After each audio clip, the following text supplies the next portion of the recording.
Hi, welcome to Space Club, where every month in this series, I, Anastasia, will feature two sessions on the same topic. One live stream interactive conversation with guest expert, where you will be able to ask questions in the chat while the expert answers them live. And second, a follow-up Zoom meetup with the same expert, where you will be able to ask questions directly and engage in a lively discussion. Thank you, American Center in Moscow, for this opportunity. So today we will talk about Mars exploration through analog programs. How has the Mars environment been simulated on Earth? How many different Mars programs on Earth are actively helping to create the basis for human Mars exploration? Our expert on that is James Burk, the Executive Director of Mars Society and leading the setup of the Mars Technology Institute. His responsibilities include managing the Mars Desert Research Station in Utah and the Flashlight Mars Arctic Research Station in Canada, both critical for Mars analog research.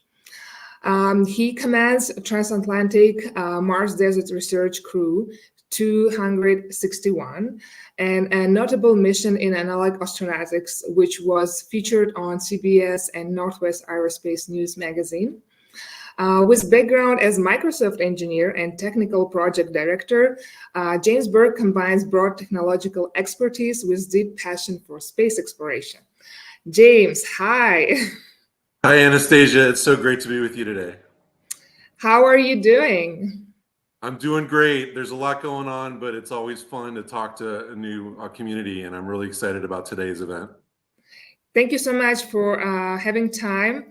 And we have mostly in our audience students and people from Russia, and they're very passionate also about space exploration since, Yuri Gagarin times, and they would love to know more about how, Mars analog station that you have in USA actually helping for the Mars exploration.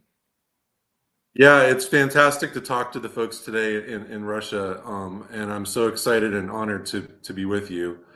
The Mars Desert Research Station and the Flashlight Mars Arctic Research Station are two analog research bases that the Mars Society operates. And the Mars Society, we're a global nonprofit headquartered in the United States, but with chapters all around the world. We have chapters in over 45 countries. And our two stations we built in the year 2000 and 2002. And we first built the Arctic Station on Devon Island, which is way up in the Arctic Circle in Canada. It's actually on indigenous land called Nunavut. And so we coordinate very closely with the tribal council to get permission to use their land and to conduct our scientific research there. We actually have a crew going up there, a crew of 7, international crew going up there in 2 weeks, and Nice. They'll be staying for about a month. And a couple of them were on the crew last year. The commander, Terry Trevina, was on the crew last year that we went. And of course, Anastasia, you also visited the station in the Yes, past. I was there in 2017 for a month, and it was, I think, one of most unforgettable experiences because you live on an uninhabitable island in the middle of nowhere. So you really have the feeling that you're on a different planet. Yeah, it's an island the size of Ireland, and it's pretty much uninhabited, although the indigenous folks do come through there and hunt and fish. But we watch out for polar bears. We always kind of do a flyover before the crew lands to make sure there's no polar bears roaming around. But it's a fantastic place for science because there's a huge impact crater there called the Houghton crater. And NASA had been going out there since the 90s. And it was impacted by meteorite, right? That's correct. It's one of the best preserved impact craters in the world. That's pristine and a direct hit. So you can really study an impact like that. And hopefully on Mars, we're not going to have a polar bear. So minus one of the dangers. Maybe you have a picture of Flashlight Station that we can show. Yeah, let's pull up my slides here. I'm not going to go through all the slides today. This is from a presentation I gave in Los Angeles a couple weeks ago. If you go to the next slide, This is actually the station in Utah we're going to see first. I'll go ahead to the next couple. This is the Flashline station, and that was our crew from last year. We had a crew of 5, one Australian, one British person, and 3 Americans. And they went up there to reactivate the station. We actually hadn't been there for a few years since your mission, Anastasiia. And so we needed to make sure all the gear was still working. We brought some extra supplies and extra fuel, spare parts, a couple new ATVs as well. And they spent the good part of a month there. Also cleaned out the station top to bottom and just tried out all the equipment. And then they had a fantastic mission. And so now we're prepared to go back and do follow-on research. Can we talk, more about the limitations of this station? Because you have to rely only on yourself. And I know that if something happens to you and the weather is bad, you have to wait a few days for the help, for a plane to arrive. Yeah, I'll just put this slide up as I'm talking, but basically, yeah, it is a very remote location. It's a challenge to get to. We have to fly these Twin Otter planes, which you can see in the bottom right, to get to our location. And we fly those out of Resolute Bay, which is a very small hamlet, not even a town. It's a small village up there in Nunavut.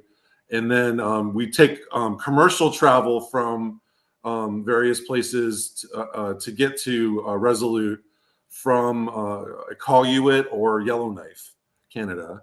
But it's very costly, and also, we have to be really mindful about what we're bringing and what we're having to haul away, because we can't leave any trash there. We can't leave anything that's going to disturb the environment, and so we need to be very careful and plan out what we do. And with this comes the funny stories of how you're recycling your number 1 and number 2, how you go to the restroom. I remember the furnace that we've been burning our poo there. Yeah, there's all kinds of challenges at both of our stations about just operating as a normal, professional or scientist or student. In those environments. I mean, the Arctic, obviously, there's very limited supplies. You can't order DoorDash or order food from a restaurant and have them deliver it to you. You have to bring everything with you. You have to bring anything you're going to need to do your job for a month, as well as your clothes and ways to communicate home. We have Starlink that we use. We also had satellite phones using the Iridium system to communicate as a backup.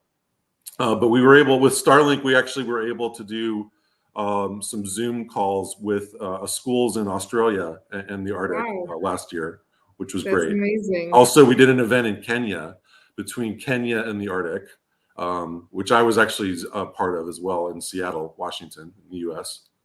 That's great. Thank you, Starlink. When I was there, we didn't have internet much, so and I know that also if something breaks, you rely only on yourself, on your crew, to fix it and to continue working. And I think it's also the same mentality that we will use on real Mars missions. Yeah, absolutely. I mean, some of the things we've learned at the Utah station here is how to keep all this equipment up and running when we're constantly using it almost year round. We've done 22 field seasons now at the Mars Desert Research Station in Utah in the United States. And we've had 300 crews and over 2,000 crew members. Now, 2 of those people have reached space. Cyan Proctor and Jessica Watkins have both become real astronauts after being through our program. And we hope that's the first 2 of many more. Yes, I hope so too. I hope one day I can be in this list. And you too. I'm sure you will be, Anastasiia. I have no doubt about that. I would love to go with you on a real space mission. Yeah, that would be an amazing adventure. I'd love to do that. Can you talk a little bit more? We look at this picture. What the different modules that we see here? Well, there's the main building is the habitat. This is meant to be a 2-story structure that represents a spacecraft that has landed on Mars. This would be the top of the Starship rocket or the SLS or some large heavy lift rocket, brought that capsule, that habitat, all the way to Mars, and the crew probably lived in it during their flight to Mars for 9 months. They land, that represents their home on Mars. That's the main building. The upper deck is the kitchen and common area, as well as there are 6 staterooms. So each crew member typically has their own room with a bed and a desk. It's very tiny. It's like, the kind of quarters you'd have on a Navy ship or a submarine. But it's you have a door that closes. You can have some privacy, and you can be by yourself if you need to. There's also on the lower deck. That's where we have our prep room where we put on our analog spacesuits, because when we're at the station and when we're in the simulation protocols, we don't go outside unless we have a suit on for the duration of the mission. And I did that for 2 weeks last year during Crew 261 at the MDRS. The other buildings here that we see in this photo are the Science Dome is on the far right, and that's essentially a science lab with a lot of biological equipment and test equipment and microscopes and sample containers. You also, when we have visiting crews, they can bring their own gear and put it in there as well. Right above that to the left is the Musk Observatory, which was our original observatory. We now have 2, but this was the first one, and now it's a sun-facing observatory. On Mars, you would have to monitor for solar flares. So if a solar flare hits the Earth, we have the Earth's magnetic field to protect us. But on Mars, you don't have any magnetic field. You're unprotected. So you have to go get in a shelter if there's a solar flare coming to Mars. And so if we were living on Mars, we would have to keep an eye on the sun almost at all times. And and we did that during my mission. One of our crew members, our XO Aline, did some solar observations as part of just showing that this is something we would do on Mars. There's also a greenhouse. You can kind of see it there in the middle of the photo, right above 2 of the rovers. And generally we grow tomato plants and salad greens and herbs and other things the crew might consume during their mission. We are starting to do more research experiments in the green hab. One of the things we did during my crew was experiment using spirulina algae as a biostimulant for tomato plants, and measuring the effects of using algae as a sort of a fertilizer or stimulant for the plants. And it works. And it's a really interesting area of research for agriculture. So the plants grow faster, right, with spirulina? Yeah, think of it like you're giving the plant an extra booster in terms of its own health. And spirulina algae is one of the ways you can do that. It's called biostimulation. Nice. And I see also you have ATVs, which you use for doing EVAs, extravehicular activities. Yeah, we don't generally use the ATVs very much in Utah anymore. We have these other Polaris Ranger EVs that you see in the middle there. It looks more like a golf cart, kind of like an electric pickup truck, small vehicle. It's a 2-seater with a little flatbed in the back, but we can actually drive those with our suits on.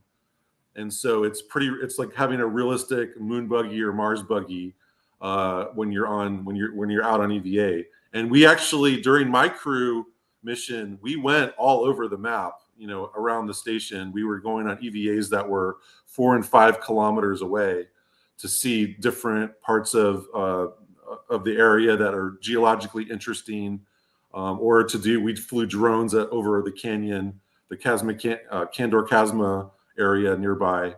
So, and I know that geology of Utah is quite close to what we might expect on Mars, right? Yeah, absolutely. I'm going to go to the next slide just to talk more about that. Mm-hmm.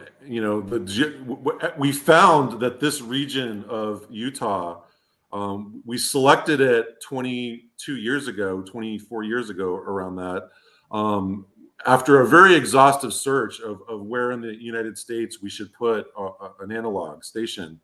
And so we picked this area, But over the last 22 years, it's been clear to us that this is a perfect area for Mars. It's extremely geologically similar. There's various terrain types, and it just looks like Mars. That area was always legendary for that, even before we were out there. That's one of the things that they talk about for the national and state parks nearby, is they look like Mars. So yeah, we're very happy about that environment. We've been able to, one of the recent areas we've been looking at is desert varnish studies, which is kind of how these biological processes interact with the desert. But also testing out equipment out there, because it's such a harsh environment. Stuff really falls apart, even stuff that's ruggedized. And so that was one of the things we did, is flew some drones that were designed to survive out there. Yeah, it's an isolated environment, so safety is always number one. We do safety drills. We do extensive training to make sure people know how to take care of themselves out there, make sure they're getting water and they're communicating when they have issues. That was a huge early focus of my crew, to make sure that we had a lot of rookies on the crew, a lot of people, it was their first time out in Utah doing Mars analog missions. And so we wanted to make sure everyone knew, like, hey, you need to, this is a serious environment. You know, if something happens, the nearest hospital is like 2 hours away. So you can't like flip a rover or something like that. It would be so dangerous to do that. And so we really pay attention to safety. And most of the missions last 2 weeks, right? But occasionally you have the longer ones. Yeah, occasionally you have the longer ones. Let me see if I have anything else to show here. Yeah, I'll just say for I know your mission, Mars 160, you guys stayed for 80 days, I believe, at MDRS. And there's been times when we've had a month-long crew. You know, maybe where there's 2 rotations during that month period, which is kind of an interesting way to do it. Because if you're doing scientific research, you'd be able to sort of do 2 weeks worth with one crew, reset, and do 2 more weeks with another crew, or maybe resetting, you know, experiment parameters or something like that. So, so we definitely are going to do more things like that in the future. In general, right now we have 12 to 15 crews a year, and each crew is about 2 weeks long. And anyone can apply, right? Going to the marssociety.org website, and tell me about the options, how people can, you know, take part in these missions. Yeah, absolutely. This is open for everybody around the world to apply for. We, in general, accept most people that apply, by the way. We schedule them out. We're scheduling out about 1.5 years out now for the station in Utah, for the Mars Desert Research Station. You can apply individually. You can apply, form a crew of 6 to 8 people and apply together that way. Or 5 to 7 actually would be a good range. There's 6 staterooms, and so the 7th person sort of gets the loft up above. Sometimes we can squeeze in 8, just depends on, you know, sleeping arrangements there. But, you know, but yeah, and then as far as the Arctic mission, the flashline station, you know, that we do one of those a year at the moment, 1 mission a year. It's $20,000 per crew member. And we, in general, try to find folks that are going to do scientific research and assist us, or engineers that can help us operate and fix the equipment up there. But for Utah, it's cheaper, right? For Utah, yeah. For Utah, it's much cheaper. The cost for the Utah station for a professional is $3,500 for a 2-week mission, and $2,000 for a student to go for a 2-week mission. And we do have scholarships available in some cases. Okay, so I guess folks should go to the website and you know, study it and look for opportunities, or for any volunteer opportunities also. Absolutely, and if folks are able to partner with an institution like a university or another organization, a company or a government agency, to help sponsor their mission, that often is what people do to help pay for the costs of going to either of the 2 stations, and then they can bring the research projects for that company or organization. We are pretty much an open platform. Folks can come in and do their own projects. They retain their own results and can have data security of what they're doing on their own. We're just providing the research center as a platform for them to come and do work. But we reset it in between each crew. So everyone starts with a fresh campus that has, the water tank full, has all the spacesuits working nice and polished up and clean. And they can move in and do their work for 2 weeks and then hand it off to the next crew. And dehydrated food, right? Well, there's all kinds of food studies that we want to do. In the past, yes, we do have a lot of shelf-stable food, dehydrated food, so we often can get creative with it and make good food that you would have camping or that you would have doing some type of long-duration travel. Like back in the day when people were on ships going across the ocean, it's kind of that sort of mindset. Is they were able to do good food, yet in some extent they had fresh food and fresh ingredients as well. And so we do try to do some things like that. I mentioned we grow the greens in the green hab. So we were doing things like making tea with some of the herbs from the green hab at night, and also salad, greens, supplementing the rest of our meals. But we lived quite comfortably. My crew of 7. I had 4 people from France and 1 Canadian and 2 Americans, and so we were actually trying to outdo each other with cooking. After a while, I was making some dishes that were from New Orleans, Louisiana, here in the United States, which is sort of a merger of French and Spanish and American culture. And so some of the food was similar to what they were used to in France. And then they would make crepes and kind of educated me a little bit about Nutella and crepes and things like that. So it was pretty fun. Okay, I was telling to everyone about analog missions that you live in limitations and etc. And you're now, saying that no, we lived pretty good, pretty comfortable. We did. I think that crew that we had, that crew of 7 on my mission here, and this is them right here. We could have kept going. We could have gone all the way to Mars. I think after that 2 weeks, we were working together pretty well. It was 5 women, 2 men. We had folks that were really skilled at each role. We had a journalist that was amazing. She was doing really artistic photography and really profound journalist reports that she would write every day, weave in some narrative, but then weave in the events of the day into that. Julian, our engineer, was an amazing engineer. He was actually trying to examine our power system at the station, which is a solar array with a set of batteries, and try to make it into a smart grid. And so he was really trying to understand how it all worked and take notes on it, run around and fix things, then run back and write code. We had another engineer, Erin Kennedy, who was testing out a wind-powered rover.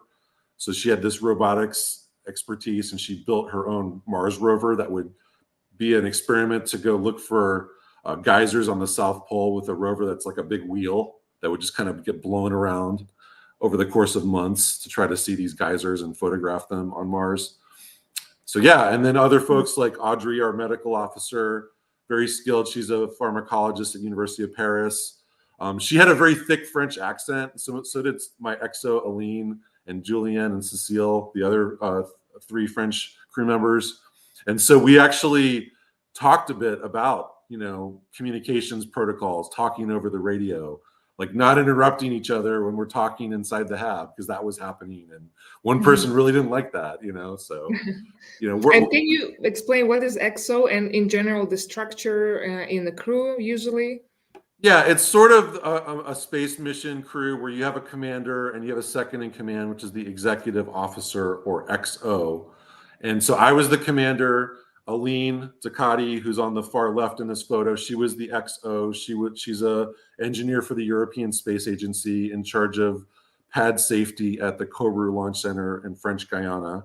And so she's working on the Ariane 6 rocket right now. She's hard at work at that.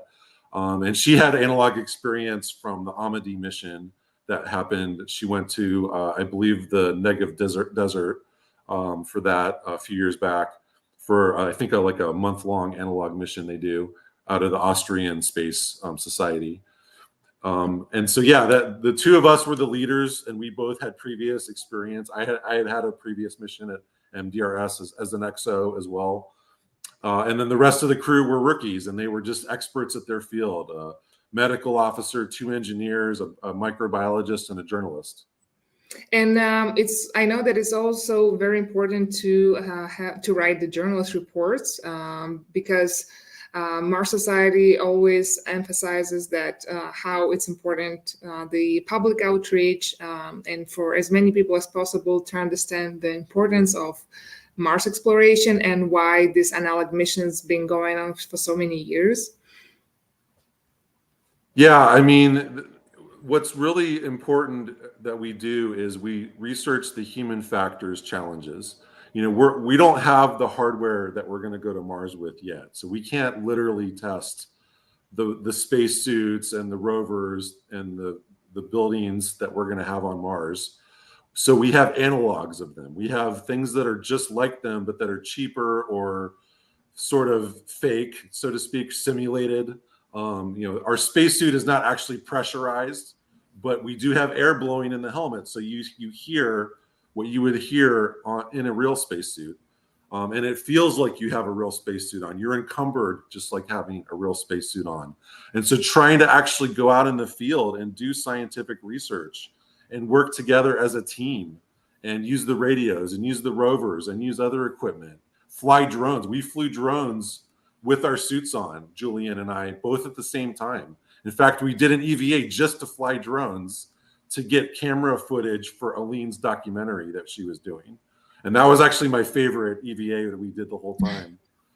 It was like 4 friends going to the beach. That's kind of what it felt like. But we were flying drones around Kendor Chasma, the 4 of us, and then drove back. It took about 2 hours. It was fantastic afternoon. But yeah, we're trying to combine, you know, scientific research that we're doing for real scientific research to advance the field with a simulated Mars mission where you're experiencing what it would be like to operate on Mars. And for those who would think like, okay, why we're continuing doing all these analog missions, not only in Utah, but all over the world, and already so many people did it, and what's new we can get there? Is there any point in continuing doing that? What would you say to them? Oh, there's so much for us to still learn about how to work together in space, how to psychologically, how can you best put together a crew and have procedures where people can work well together in a harsh, isolated environment like that. And also long duration studies, like having people work together. A Mars mission, if you just sent a crew to Mars and they came back with chemical propulsion, it would be a 3-year mission. You know, that's longer than any people have ever stayed in space. We've had one, you know, an astronaut or 2 stay in space for a year, but we've never had a whole crew work together for 3 years, which is what they would have to do if they went to Mars. And so there's a lot we need to still learn about how people interact and the right composition and set of duties and set of activities for a crew to have to go to Mars and work effectively together. So there's that line of research, but there's also all the other lines of research that we need to do to get ready to settle Mars. And that's kind of what we work on at the Mars Technology Institute as well, that we started this year, is we're trying to incubate projects where we're actually developing technology for Mars that also would have commercial applications here on Earth. Can you tell us more? What are the upcoming projects at Mars Institute? We'll be talking more about that at our conference in a couple months in Seattle. We have an AI project we're working on and a biotech project we're working on. And so we'll actually have ways for the community to help us out, as well as to propose other research that we could do or that people could work with us on. And I have a question from audience. Is the Martian movie, was the Martian movie shot at the MDRS? No, it wasn't. It could have been, though, and we actually did an event, a press kind of event for that movie as part of it releasing. But no, I think it was filmed in Tunisia, if I'm not mistaken. So yeah, it definitely could have been, though. Okay. Yeah, I know that your, Mars Desert Research Station is open for, I think there was even IKEA campaign before and some advertisement that was shot at the station. So I know that you guys are open for any cooperation like that. Oh, absolutely. We've had many projects where companies and other organizations have come in to use the station to do ad campaigns. We actually had a K-pop, a Korean um, uh, music band come and stay at the station as part of a reality show in South Korea a couple years ago. We've had other Survivor and Discovery Channel TV shows that had episodes filmed at the station, and advertisements, and also just people doing documentaries and people wanting to learn more about the Mars Society have come out. When I was doing my crew a year ago here, we had a British photojournalist that just kind of takes different does different photography projects about different topics, not really space related. He came out and did this profile about us that ended up in this blog in the United Kingdom a few months back. So yeah, just all kinds of opportunities for people to partner with us. Yeah, and I'm so glad that, in order to apply for the mission, you don't have to be only like engineer or scientist or a doctor. You can be an artist, and you can propose your art project to be in a crew with this art project. So I think that's really cool, because we would need art on Mars. Yes, we need everybody to go to settle Mars. Mars is not just for the billionaires and the scientists. Mars is for everybody, and we all need to start now preparing for a future where we're able to travel to the moon and Mars easily. That's coming. That's coming with projects like the SpaceX Starship and other projects around the world. So the transportation systems are being worked on to enable this future, and we're going to see it in our lifetime. Yeah, and I know that your station is, it did prepare so many people for future Martian flights. But if you can tell me more about the challenges and conditions that it simulates that astronauts would face on Mars. So some of the things that we experience as an analog astronaut are being in a closed environment with people for an extended amount of time. You have to kind of manage your own emotions sometimes. I had very deep emotions when I was during my 2 week mission.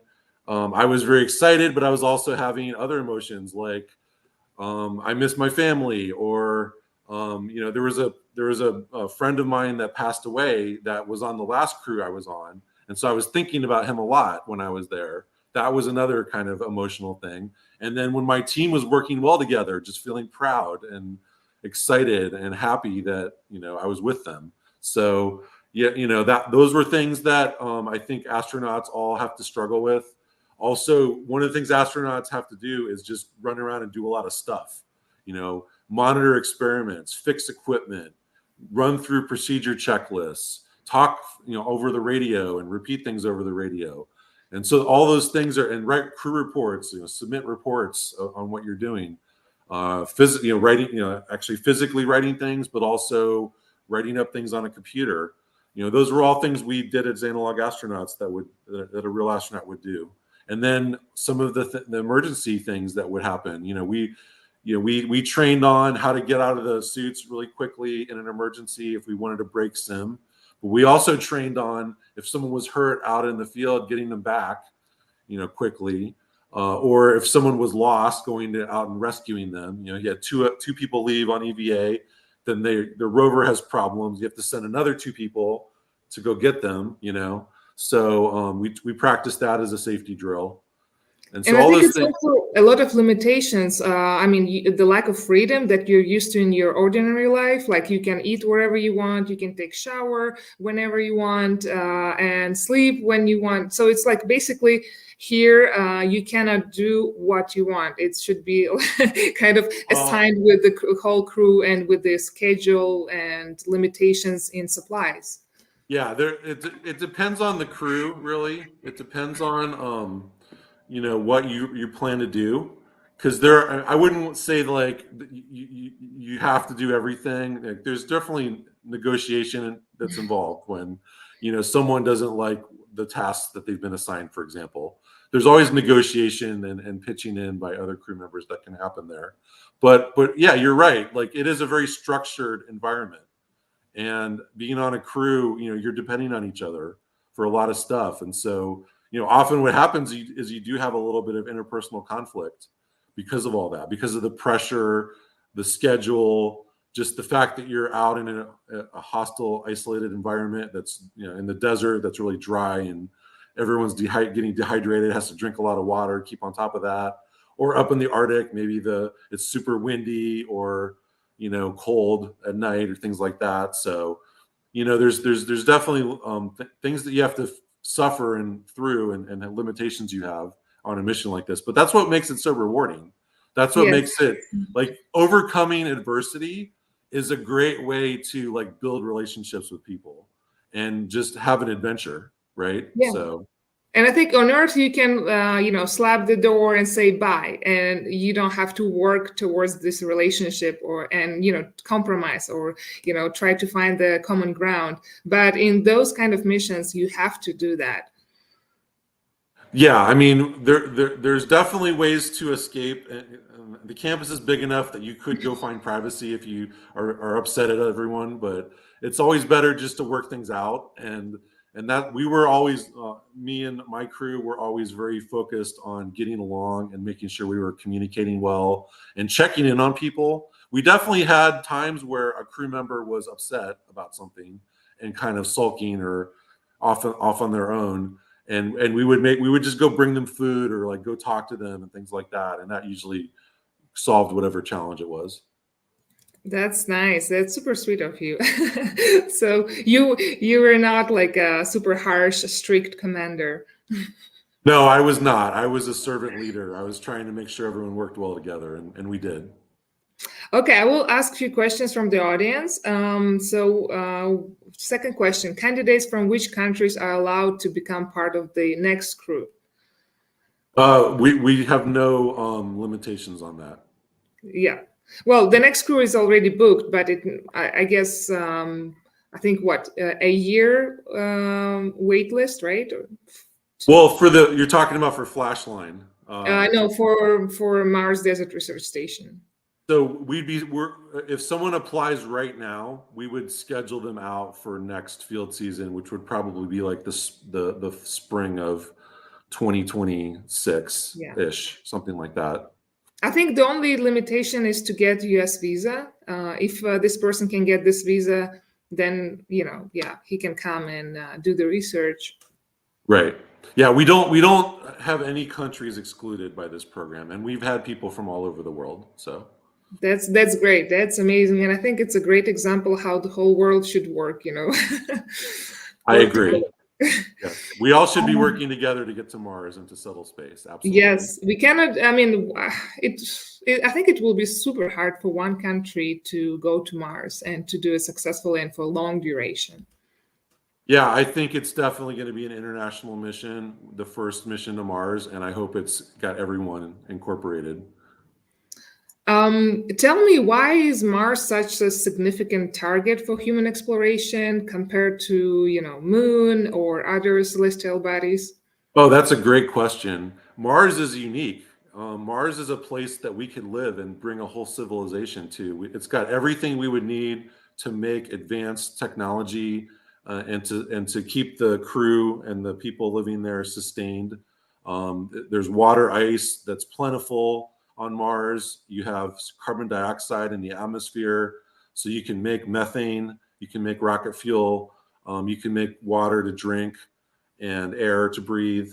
And then you have all the rare earths, we call them, which are just meteorites that have fallen to Earth. So you have all that on Mars. You can make all the advanced electronics, plastics, and then you can 3D print with regolith, with the dirt, and make bricks. So there's everything you need on Mars. Mars also could have life, Life, the search for life on Mars, in my opinion, is like the biggest scientific question and challenge of our time. If we found life on Mars, if we found microbial life that was fossilized or even alive now in the water table down below on the surface on Mars, that would be like one of the biggest scientific discoveries ever. we would look at how that life was close to Earth life and how it differed. And those gaps, those differences may lead to huge breakthroughs in pharmaceuticals and medical understanding. So, and just the nature of life itself and our place in the universe, like those are like super profound questions, right? That like Yes. the ancient Greeks and folks around the world would wonder about. Like, is there life out in the universe? We actually could go send a mission to Mars and find life. Like, to me, that's the number one reason to go. But Mars, unlike the moon's 3 days away, but there's a lot less resources on the moon, and you have less natural gravity. There's really no atmosphere at all on the moon, whereas Mars has an atmosphere that's about 1/1000th of the Earth. So you have a little bit of, of protection there. Mars doesn't have a magnetic field like the Earth, but also, like, why doesn't it have a magnetic field like the Earth? It lost it, Exactly. right? That's a mystery. Like, Yeah. and solving that mystery is maybe going to help us understand the Earth better and how we can preserve the Earth for generations to come. So for all those reasons, that's why we should go to Mars. It's for the science and the understanding, but also like for the challenge of it too, the challenge and the adventure of it. If we had a program going to Mars, that would tell everybody around the world, if I study my math and science, I could go be part of that. Yeah. That would be a huge driver for people all around the world. And so that's why I do what I do, because I want to inspire young people to be space pioneers and to enter STEM fields and make the world better.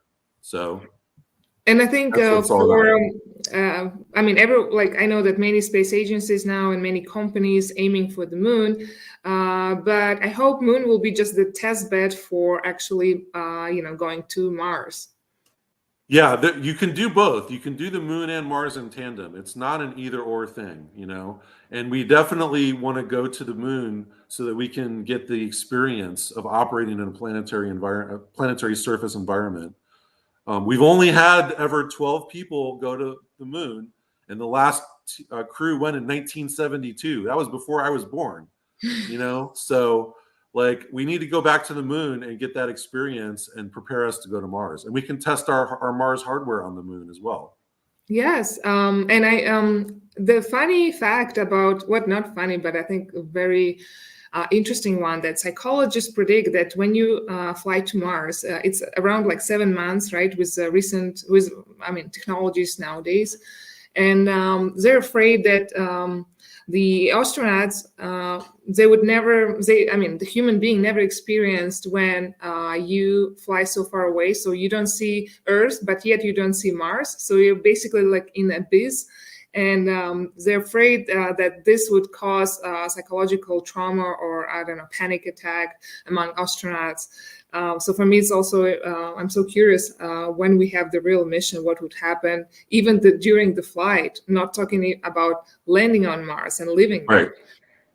No, you're totally right. It's like a huge psychological thing to be like leaving Earth behind, and you can't even see it, it'd be like one analogy is going into deep caves where people go spelunking and go down camping in these deep caves in the Earth, and they're totally cut off from everyone, and they feel this sense of like isolation and yeah, like you said, the abyss. I'm in an abyss where nobody's ever been before, and nobody would ever come rescue me. Like that's. I think though we'll have crews that are hardy that can get through that. And I also think if you have the right, if you have a larger ship where you have a lot of people on it, then it's going to be more like going on a big ocean voyage with where you have activities on board. Yeah. And you have all these interactions with other people and, things you're working on, things you're doing that are fun. I don't think going to space is just going to always be like you're cooped up in a little space capsule. Going to space someday is going to be like going on a cruise. I hope it will be like, the Passenger movie. They had this nice swimming pool. Yeah. Yeah, I agree. But I wouldn't want to get, woken up prematurely on the way to another star like they did. Yes. That was not a good situation. We have another question for you, James. Could you tell us, James, if we have a chance of colonizing Mars in the near future? I believe so. I believe that once we have the transportation systems working operationally, and the lead one there is the SpaceX Starship, and we just had the fourth test flight of that system in the last week, and it was successful. Mars is in our future. Once you have the Starship and systems like that, it's not going to be the only one. There'll be other systems. I know China is working on a similar Starship type system as well, a reusable system for the Moon and Mars. Once you have systems like that flying at scale, we're settling Mars. That's it. It's going to happen.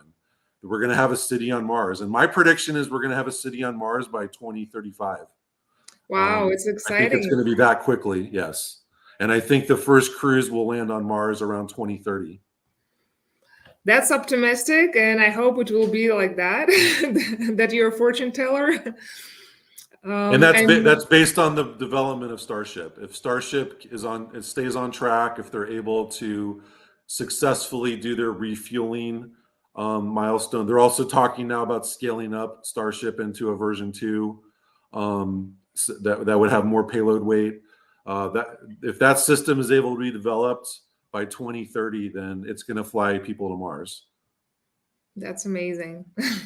Okay, we have a pretty serious question. Next one. So, do you incorporate precautions to prevent bacterial contamination from humans to possibly water on Mars in the training? How would you? How would the effectiveness of those measures be determined at the facility? Yes, we do. We have water that we are trucking in from the town, and it's basically what we call tap water, well water. It's not necessarily fully treated. Usually safe to drink, but still we want to make sure it's 100% safe. So we have a filtration system that's built into the hab. So we fill the water tank outside, but then when people actually turn the tap on upstairs to get a glass of water, it's been filtered a couple times now with the system we have. And we absolutely pay attention to also when people go to the bathroom and making sure that they're doing that in a sanitary way so they're not spreading bacteria to other crew members, because we're all in this enclosed environment together. It's like 6 people living in a house together for 2 weeks without going outside unless you have a suit on. And to put the suit on, you're interacting with each other and touching each other and helping each other. So Yeah. you're basically with these people. If one of you gets sick, you're all going to get sick, right? Yeah. In general. So yeah, I think we just, for the most part, we do pretty well. I think we keep everyone pretty safe there. There's not a lot of bacteria contamination. The stuff we do in the science dome with chemicals and whatnot, we also have a lot of safety procedures of how to dispose of chemicals safely and not do toxic things in there. Or if we do, we're very careful about handling that stuff and hauling it out when we're done, taking it out of the campus when we're done. So, but yeah, all those things are pretty standard procedures we have in the crew handbook. And then when there is stuff that's even more, like if there is some type of work we're doing that requires extra safety procedures, we just make sure the crew is fully aware of that before they start the mission. And then what are the primary technological and logistical challenges involved in managing these two Mars analog stations? I know it's pretty different between Utah and the Arctic. Yeah. So now you're talking about what's my job like Yes. as the executive director to sort of operate these two whole programs, not just the physical facility, but like, what are we doing for research and who's going to be on the crew and who's on mission support for both of the two stations, and how do we get logistics figured out? How do we order food and supplies and spare parts and replacement equipment? Well, we have a company here in the U.S. called Amazon that's really great. That we basically can order whatever we need through that and get it delivered to the town nearby, Hanksville, and then we can bring that in. We also do just regular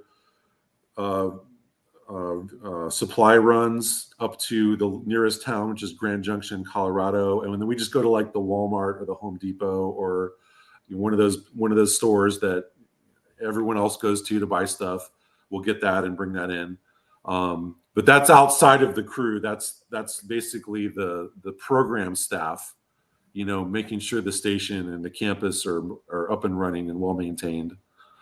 I thought about, when we go to Mars, that soon there will be a delivery by Amazon to Mars. Astronauts will just order stuff on Amazon and destination is Mars. I have a feeling someday it'll be like that, yes, and we will have Starlink on Mars too. That's already in the plans by SpaceX, I hear. So I think it's living on Mars is going to be pretty comfortable. I think when we finally get a city going on Mars and we have hundreds of people living there, and I think it's going to really quickly expand to have thousands once we get going, and I think you're going to have all the comforts of home. You're going to basically have an advanced technological society that needs to innovate to survive. So you're going to have the best, most talented people possible with every field working at their highest level. And so they're going to need the best facilities. They're going to need all the stuff all the equipment and supplies that they would need to do their work. So we're going to have to have a pretty solid logistics system to get there. And yeah, Amazon's a great example of one here on Earth. Okay, so we have another question. Can you tell what training, education, and skills required to participate in analog missions? Well, like we said earlier, this is for everyone. Now, some common things are, just being out in the desert or being up in the Arctic, just understanding that environment, understanding that you need to take care of yourself. You need to watch whether you're dehydrated or not. So you constantly just need to drink water and take electrolyte packets in your water. That's just a must when you're out in the desert, no matter who you are. But, there's various roles on the crew. We all learn the craft of putting on a spacesuit, but then there's people that will do things with the spacesuit on, such as geological, biological studies. Journalist is another role, using your camera or taking video while you're out there. And then astronomy as well. We have 2 observatories I mentioned. So we often have a crew astronomer that just goes and does that during the mission, may also participate in EVAs as well. So there's a lot of different skills scientifically, but also regular everyday people that have no scientific skills or background can do this. You can be a crew journalist or the health and safety officer or even the executive officer with no other scientific or engineering skills on your own. But would you need to propose the research project or just a project, maybe art project, etc., in order to participate? You don't have to propose a project. It helps, and it certainly will give you something to do while you're there. You don't want to just go to the station and not have anything to do for 2 weeks, So that I would recommend that people have some idea of a project they want to do while they're there and include that in their application, but that's not required. And I think it's also important to have the knowledge of English language, right? Because it's the one that commonly used in communication and in working, especially if we're talking about international crews. Not necessarily, actually, Anastasia. Like we do have crews that have done a whole mission in another language together. Now they may have a mission support person that's speaking English, so maybe when they talk to mission support, one of the crew, needs to know English. But I could very well see a group of 6 or 7 Russian speakers come to the station and do very well together, or any other language. And we've had folks from various Latin American countries many times come and use the station and not have many people that speak English or just operate in Spanish during the whole time. And for my mission, we had 4 French speakers and they spoke French, during the mission. And it was nice to hear. I didn't understand what they were saying all the time, but maybe they were gossiping about you. They probably were a little bit, yes. So as long as one crew member speaks English, the rest don't have to know it, right? I would say so. I would say, yeah, maybe at least one person that's going to come be on the crew should know English so that they can communicate with mission support, or they could potentially propose their own mission support resource too. Like that is an option too. So, okay. And I know that in the past you've been a Microsoft engineer. And tell me what forced you to make this huge transition, and just a little bit more about your background.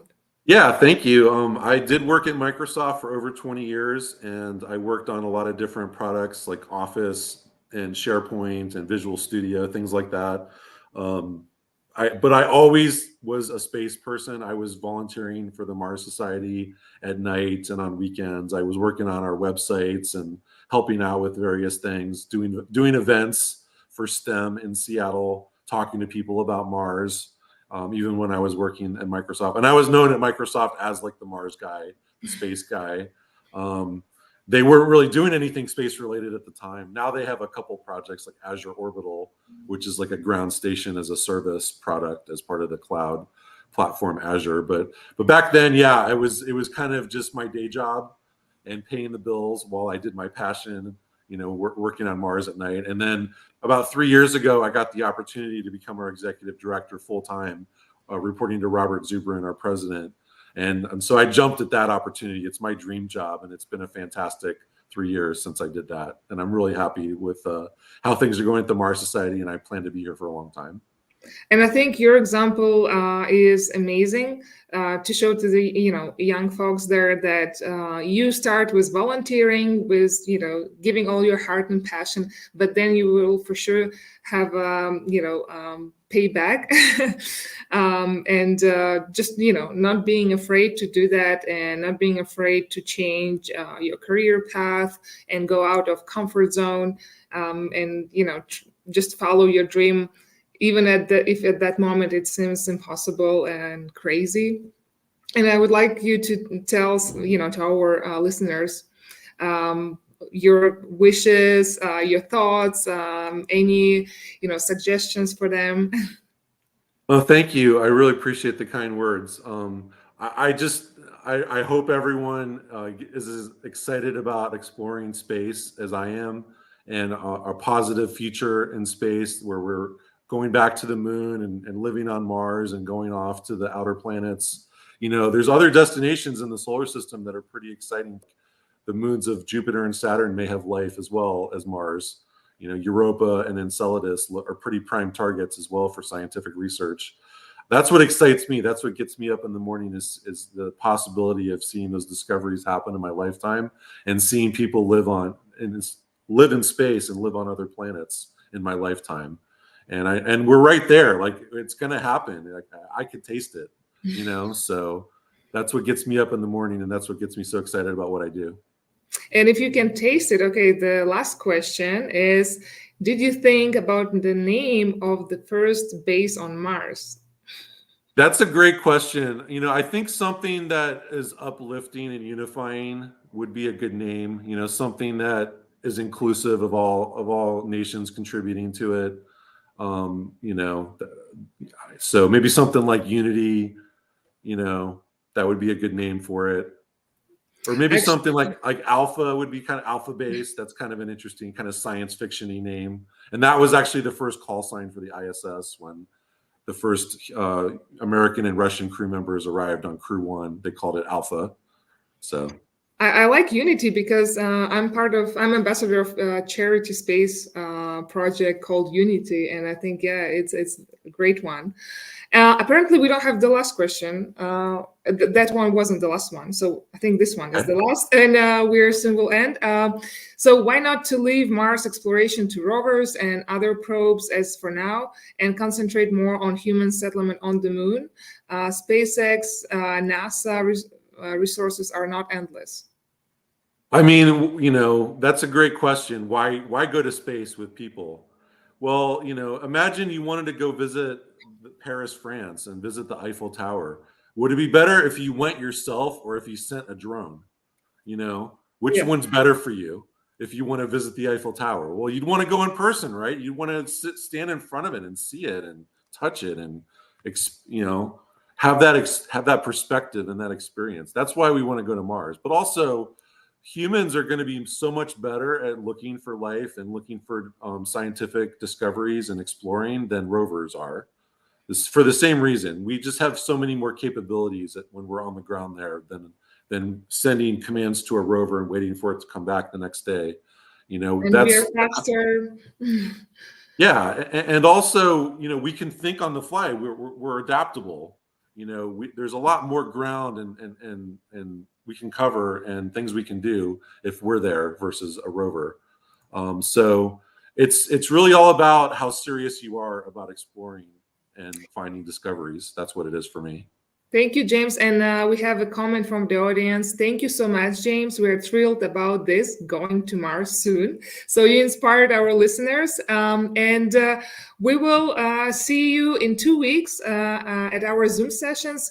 And I highly recommend to join us, and where you can, talk directly and ask your questions in a lively discussion on Zoom. So please come back to us in 2 weeks. And once again, thank you, James, for this amazing conversation, which left us all inspired. Thank you so much, Anastasiia. And thanks, everybody, for today. It was an honor. And I'll look forward to talking with you all again soon. Bye. Bye-bye.